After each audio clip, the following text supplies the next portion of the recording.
Hi, so nandito na kami sa Evia kasama ang ating mga donor. Yan, blood donor. Joke. Ayan sila. So, ang dami namin today. Siguro mga more or less nasa 20 kami lahat. Meron pa rin kami hinihintay na padating pa lang. So, hinihintay namin siya. And then after namin dito, magpi-picture taking kami as a group ng mga magdo-donate. And then babalik na kami sa school for donation giving. Panda. I got broads in Atlanta, just to lean the family, credit cards and the scammers, getting no licks in the band, legacies. Hi everyone, good morning. This is gonna be another ride day, but this one is very special because this will be a charity ride. So first time kong mag-charity ride, and ang co-teacher ko together with me will be the one who organized this event.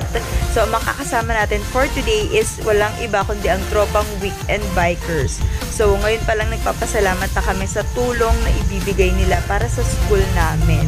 Ayan, at kung hindi ka pa nagsusubscribe sa channel ko, subscribe mo na to, i-click mo na din ang notification bell para updated ka sa mga videos na i-upload ko pa soon. Ayan, so tara na, alis na tayo kasi late na tayo.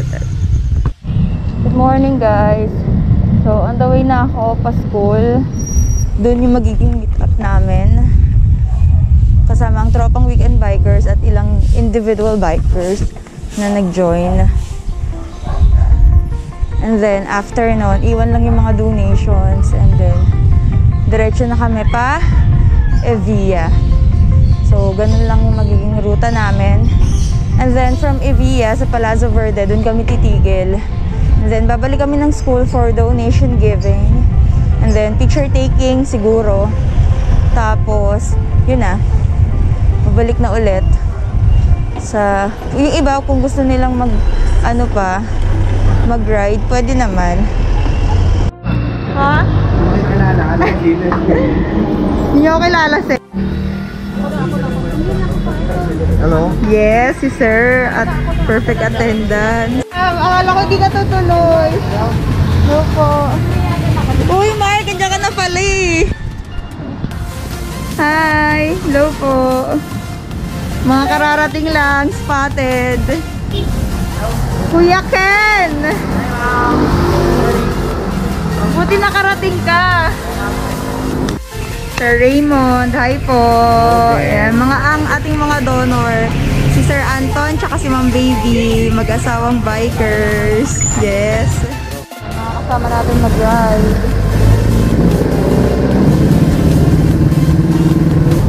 Ayan, lahat magkasama natin mag-ride. Nagsisimula na kami.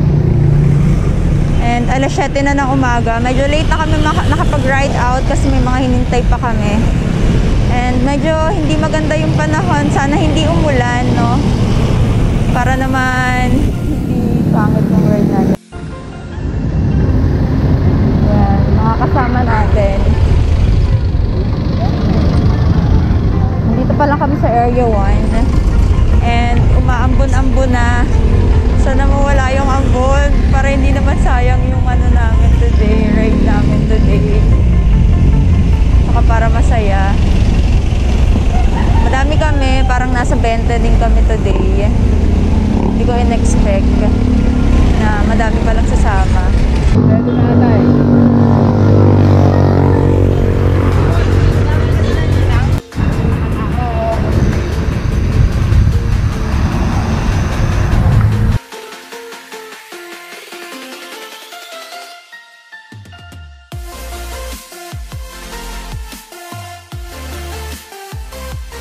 Dapat talaga yung mga vice at vice president, hindi yung tinotopak, di ba?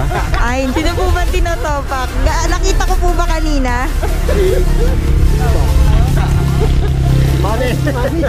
Ay, so nandito na kami sa Evia kasama ang ating mga donor. Yes, blood donor. Joke.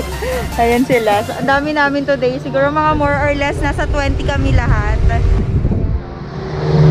Meron pa rin kami hinihintay na padating pa lang. So, hinihintay namin siya. And then, after namin dito, magpi-picture taking kami as a group ng mga magdo-donate. And then, babalik na kami sa school for donation giving. Oh, start! Go! Cool, shoutout sa'yo. Salamat sa pagpapayag sa pag-bike sa akin. Yes, galing from Binyan, Laguna. Grabe, oh, dumayo pa talaga dito para lang magsumama sa charity ride. Hi guys, so kababalik lang namin ng school. Galing Evia. So kami yung nahuli. Huli na kami nakarating. So sila nauna na yung kanina. Babalik na lang sila dito mamaya. So after nito, bibigay lang namin yung mga donation and then kanya-kanyang sibat na kami. Mako, mga parang di man lang pinagpawisan tong mga to, oh. Happy life. Yes, happy life, Sir Basti. Maganda po sana. Yan po lahat ng donation from our donor. Si Sir, President ng Asosasyon ng mga Tropang Weekend Bikers. Si Ma'am Tess.